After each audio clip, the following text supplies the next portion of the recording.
Jokes channel کے معزز ناظرین کرام، الحریش کے بارے میں آج ہم معلومات حاصل کریں گے۔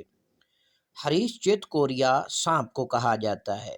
جوہری کے بعد بعض لغویان نے حریش کے بارے میں بتایا کہ یہ ایک چوپایا ہے جس کے پنجے شیر کے پنجوں کی طرح ہوتے ہیں اور پیشانی پر ایک سینگ ہوتا ہے۔ اس جانور کو کرکدن بھی کہا جاتا ہے۔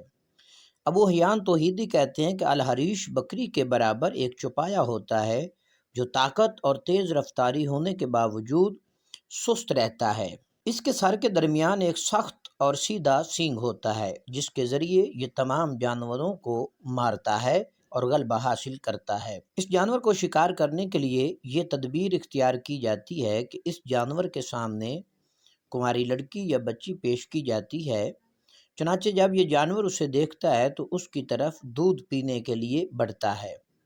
یہ ایک فطری خواہش ہے جو اس جانور میں اللہ تعالیٰ نے ودیت فرمائی۔ حالانکہ بعض اوقات لڑکی کے دودھ وغیرہ کچھ بھی نہیں ہوتا، لیکن یہ جانور لڑکی کے پستانوں کو چوسنے میں ایک نشہ محسوس کرتا ہے۔ چنانچہ اسی لمحہ شکاری اس جانور پر حملہ کر کے اسے مضبوط رسیوں میں جکڑ لیتا ہے۔ اس جانور کے شکار کی یہی تدبیر ہے۔ الحریش کا شرعی حکم یہ ہے کہ اگر حریش سانپ کی اقسام میں سے ہو یا حیوانات میں سے ہو تو اس کا کھانا حرام ہے، کیونکہ نبی کریم صلی اللہ علیہ وآلہ وسلم نے ہر چیر پھاڑ کھانے والے درندے کو کھانے سے منع فرمایا۔ الحریش کے طبی خواص مختلف ہیں۔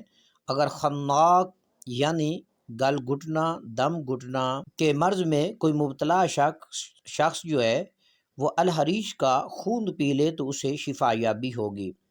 کولنج کے مریض کے لیے الحریش کا گوشت بے حد مفید ہے۔ اگر کسی رگ سے خون بہہ رہا ہو تو اس جگہ پر الحریش کی پستان لگا دینے سے خون بند ہو جاتا ہے۔ جوکس چینل کے معزز ناظرین کرام، مزید معلوماتی ویڈیوز دیکھنے اور سننے کے لیے ہمارے چینل کو لائک کریں، سبسکرائب کریں اور شیئر کرنا نہ بھولیں۔